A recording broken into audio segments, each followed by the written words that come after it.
Couple of reminders అండి. First of all మన programme sponsors Ahar builders. So Ahar builders మన one of the programme sponsor. వారికి చాలా ధన్యవాదాలు ఈ ప్రోగ్రామ్ స్పాన్సర్ చేసినందుకు. అలాగే next reminder as usual, food is not allowed. Please దయచేసి ఫుడ్ లోపలికి తీసుకురావద్దు.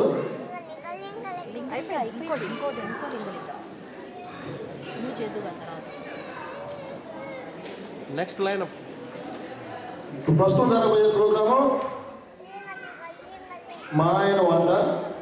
దానికన్నా ముందు మిమ్మల్ని అందరినీ నవ్వించడం కోసం ఒక చిన్న కామెడీ స్కిట్ ఒకటి అయిపోతున్నాము. సో అందరూ రెడీగా ఉండండి. అది మంది కామెడీ, అందులో డౌట్ లేదు, ఎందుకంటే చేసేది నేనే కాబట్టి.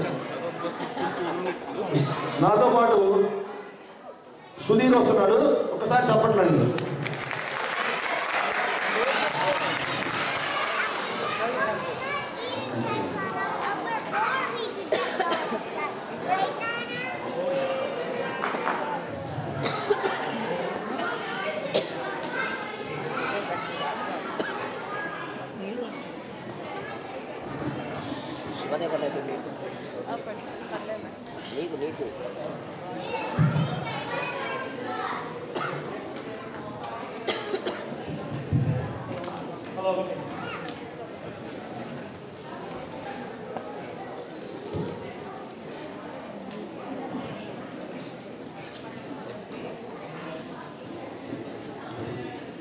ఏమంటే మీలో బొమ్మరిల్లు సినిమా ఎంతమంది చూసారు ఒకసారి చేద్దాం. మొత్తం చూసారు అయితే. ఓకే, దీంట్లో బొమ్మరిల్లు సినిమా మొత్తం మీద హైలైట్ ఏంటంటే క్లైమాక్స్, రైట్? క్లైమాక్స్లో మన సిద్ధార్థ, ప్రకాష్ రాజు వాళ్ళ ఫ్యామిలీ మొత్తం సినిమా మొత్తం ప్రకాష్ రాజు తన తప్పు తను తెలుసుకోడు, కానీ చివరికి లాస్ట్లో తన తప్పు తెలిసే విధంగా రియలైజ్ అయ్యేటట్టు చేస్తారు ఇవి. సో ఆ డైలాగులు అవన్నీ మీకు గుర్తున్నాయి కదా. తర్వాత మాకు తెలిసిన విషయం ఏంటంటే అది నిజమైన స్క్రిప్ట్ కాదు. వాళ్ళ ఒరిజినల్ స్క్రిప్ట్ మిస్ అయితే వాళ్ళు మేకప్ కోసం వేరే స్క్రిప్ట్ ఉంటే ఆ స్క్రిప్ట్ తీసి సినిమా తీశారు. మాకు సీక్రెట్గా ఆ నిజమైన స్క్రిప్ట్ యాక్చువల్ మాకు దొరికింది. ఇప్పుడు ఆ నిజమైన స్క్రిప్ట్ ఏంటి అనేది ఇప్పుడు మీరు చూడబోతున్నారు. నేను ప్రకాష్ రాజు, మా అబ్బాయి. ఎలా సిద్ధు బాగున్నా?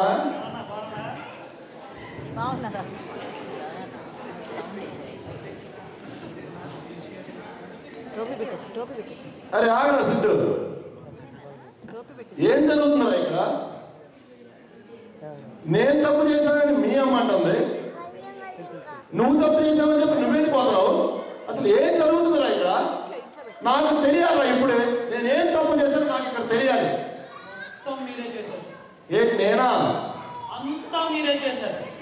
చాలు నాన్న, ఇప్పుడు దాకా మీరు కొన్న కట్టాలి చాలు, నేను కోల్పోయింది చాలు, ఇంకా ప్లీజ్ వద్దు. ఏం కోల్పోయావు నువ్వు? నీకోసం నేను ఫారెన్ నుంచి, జపాన్ నుంచి కట్టాలని తెప్పించాను, సింగపూర్ నుంచి కట్టాలని తెప్పించాను. ఎంత ఖర్చు పెట్టి నేను కట్టాలని తెప్పించాను. నేను కాస్ట్లీ కట్టాలు వేసుకుంటే కలిగే ఆనందమే మీకు తెలుసు, కానీ అది జారిపోతుంటే కలిగే బాధ నాకు తెలుసు నాన్న. అదేంట్రా, నీ గురించి నేను ఏం చేసినా ఒకటి 1000 సార్లు ఆలోచించేశాను కదా. ఆలోచిస్తారు, మీరు 1000 సార్లు ఆలోచిస్తారు. అది బాగుంటుందా లేదా అని ఆలోచిస్తారు, కానీ నాకు సరిపోయిందా లేని ఒక్కసారి ఆలోచించారా? ఏమంటున్నావురా? చిన్నప్పటి నుంచి ఈ చేతులు ఎత్తుకు పెంచాను రా. నీ డ్రాయర్ సైజ్ నాకు తెలియపోవడం. ఎప్పుడైనా నాతో మాట్లాడితే కదా నాకు తెలిసేది, నా సైజ్ ఏంటో నా బ్రైండ్ ఏంటో తెలిసేది.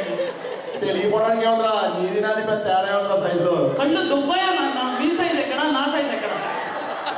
అంటే రోజు నువ్వు ఆఫీసు బాగానే అంటావు కదా. మీరు ఆఫీస్కి పంపిస్తారు, నేను వెళ్తాను, కానీ వెళ్ళే దారిలో మీరు కొన్న కట్టాలు జారిపోతుంటే వాళ్ళు నవ్వుతున్నారు నాన్న.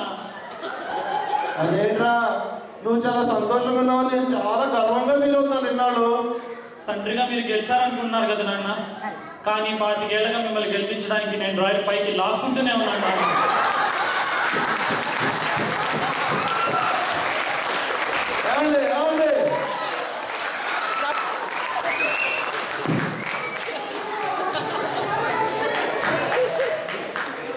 Good, right? You understand? No?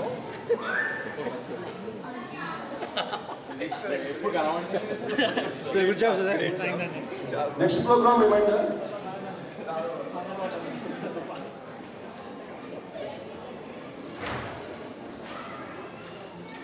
Dance by Neeti group. Neeti Vatlamudi team, please come to the stage.